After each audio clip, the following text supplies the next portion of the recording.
1-0 loss against Chatham this evening. What's your immediate thoughts following that performance? Disappointed. I felt that they had quite a bit of possession. Sean hasn't really had a save to make. They've had a couple of flashes across the box. A bit different to the game down at their place where they've had a couple of worldies they've scored and were well beaten. Today I think possession wise they had a lot more than us. Reason being that we kept giving the ball away. Easy passes, we were giving it back to them, which means they could re-look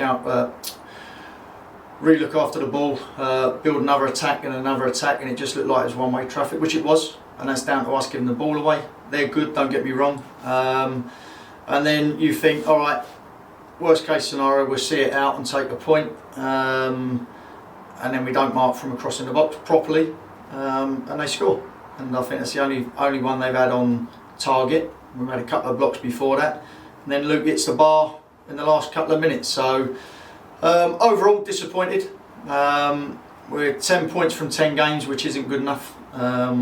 Lost 6 now, 8 points off what we were last year. That's 3 wins to get back to where we need to be, on top of what we have to do for the next 10 games. So overall, not in a good place. We thought that we'd taken 4 points from 6 away from home the last 2 league games, come back home and then shoot ourselves in the foot. I just told them in there, take 2 steps forward and then we take 14 back, and that can't happen. Reinforcements I'm looking for. On my phone all weekend I was trying to get players in. They know it, they've been told that. And listen, they'll work hard for the club, and the harder they work, the better it'll be for us. But it's that bit of quality we've got to have. You know, it don't seem as if we're finding our passes. Seems like we're panicking, and that don't come from us, because even the management were quiet tonight in terms of bellowing at the players. So they were left to their own devices at times, and they kept giving the ball back to Chatham, which, like they said, they can just keep building attacks, and eventually something's got to give. And they put a cross in, and we didn't mark properly. The geezer's got a header. I'd have to watch it back to see how bad the marking was or how good the finish was. Do you think the last stages of the game highlight the difference between us as a club and a full-time club?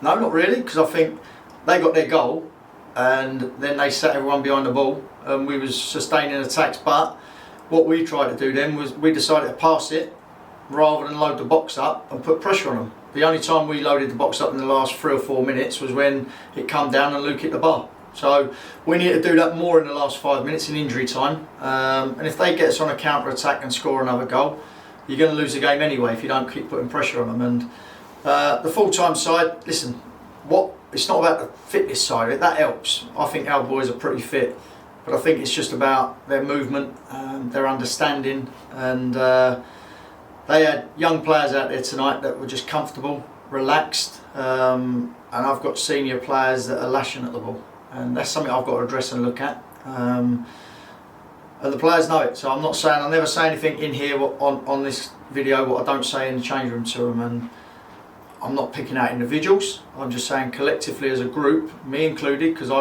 run the ship, that the first 10 games hasn't been good enough.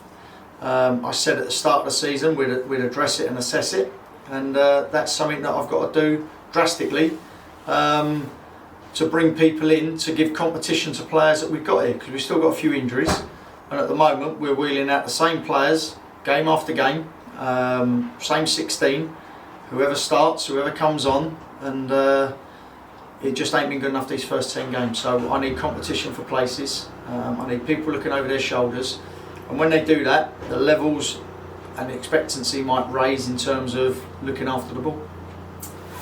It was a much tighter game, you've touched on that, when we met them previously. Do you feel the team have improved despite the result? When we played them down at their place, they scored a goal when Marv was off to get a blood shirt, scored at the back post with a header. They hit an unbelievable worldie, 2 actually. The second one was from our mistake, bit like on Saturday, mistake. So we're costing ourselves goals by giving the opposition the ball, and that happened a few times this season. Other teams don't do that to us. I've never, out of our 16 or 17 goals we've scored, I've not seen a team lay a ball to us on a plate where we can go through and score. We have to work hard for ours. Our players work hard off the ball, but when you've got it, you've got to look after it. And comment from the Chatham manager, yeah, Saturday we did go long. That was our game plan. Today it was about, we know how they play, and it was about trying to look after the ball because you'll be chasing it forevermore. And we didn't do that. Numerous times we just kept giving it away and away and away. And yeah, like I say, you were attacking a 0-0 because I felt Sean ain't made a save, their keeper ain't really made a save, well, he ain't made a save either. So it was a stalemate, other than that they had 75% possession of the ball. They looked more threatening, and at the end of it, they scored a goal. You've got to say they deserved their win. And also, I'd like to wish them well in the FA Cup. You know, they got to the second round. Spoke to Kevin, their manager. It probably ain't the glamour draw that they wanted. They probably wanted a good tie at home, maybe TV. But it's a game that, if you didn't get the top draw, it's a game that you can go and win. So, like I say, I wish them all the best from Cray Valley and myself to go and put their best foot forward for the Isthmian League. Well, we dust ourselves down. We go again on Saturday against Canvey Island, who, I don't know the actual result, but they were winning 3-2 against Brentwood. Yep. So could be coming into that with a bit of spring in their step. Yeah, of course they will do. Peter Taylor's reports have been saying that they've been so close to winning games. Again, probably mistakes like we've been making. They played Brentwood, who were top of the league. I think they still are on Goldens or whatever it is, and they've beaten 3-2 at home. So they will come here full of confidence. I know Peter quite well, and he would have had them confident all the way through, even though we were losing games. And I've got that job to do to this lot, because losing tonight isn't the end of the world, but you're playing a team that's going to be there or thereabouts, and if you want to be there or thereabouts at the end of the season, you've got to be at home making sure that you get a result. They've done the double over us now. Not many done that last year, I don't think if any. So there's a lot of soul searching, and for myself, the staff, we've got to make sure that we get things right, and we will do, but it's just getting the competition for places. And like I say, my phone was red hot over the weekend to try and do it. We thought we had one in for tonight, but because of his parent club had an injury, that might not materialise until next week, but we'll be back on the phone trying to sort things out. Okay, well, thanks for your time, Steve, and we'll see you again Saturday. No problem, thank you.